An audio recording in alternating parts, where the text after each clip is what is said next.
भातकुली तालुक्यातील वाठोडा, शुक्लेश्वर, माटरगाव मार्गावरील पूर्णा नदी पात्रावर 1995 साली बांधकाम करण्यात आलेल्या पुलाची उंची आणि रुंदी कमी असल्याने हा पूल अत्यंत धोकादायक असल्यामुळे ये-जा करणाऱ्या वाहन चालकांना तारेची कसरत करावी लागत आहे। सार्वजनिक बांधकाम विभागाच्या अधिकाऱ्यांनी तातडीने या मार्गावरील पुलाचे बांधकाम करण्यात यावे, या मागणीचे निवेदन शुक्लेश्वर देवस्थानचे अध्यक्ष डॉक्टर रामकिसन कलत्री यांनी सार्वजनिक बांधकाम विभागाच्या कार्यकारी अभियंता यांना निवेदन देण्यात आले। आमदार, खासदार आणि बांधकाम विभागाचे अधिकाऱ्यांकडून दुर्लक्ष होत असल्याचा आरोप नागरिकांनी केला आहे। सदर तक्रार धूळ खात असल्याने लोकप्रतिनिधी आणि अधिकाऱ्यांकडून कोणत्याच प्रकारचा ठोस निर्णय न घेतल्याने या मार्गावरील पुलाच्या मध्यभागामध्ये जीवघेणे खड्डा निर्माण झाल्याचे दुर्घटना होण्याची शक्यता नाकारता येत नाही। सध्या पावसाळा सुरू झाला असून पूर्णा नदीला मोठ्या प्रमाणात पूर आल्याने मोठ्या प्रमाणात खड्डे पडले आहेत, त्यामुळे नागरिकांना जीव धोक्यात टाकून या मार्गाने ये-जा करावा लागत आहे। सार्वजनिक बांधकाम विभागाने लक्ष देऊन या मार्गावरील पुला नूतनीकरण करण्यात यावी अशी मागणी नागरिक करीत आहेत। लोक आहेत त्यांना खूप त्रास होत आहे। हा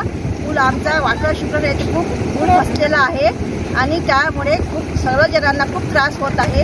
आमचा मंदिराकडे जाण्याचा मार्ग बंद होईल यांची आम्हाला काळजी वाटत आहे।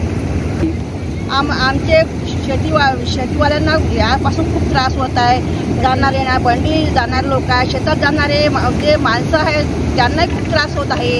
त्याच्यामुळे खूप रहदारी अशी पूल आला की थांबून पाणी आले की नदीला थांबतात, खूप व्यस्त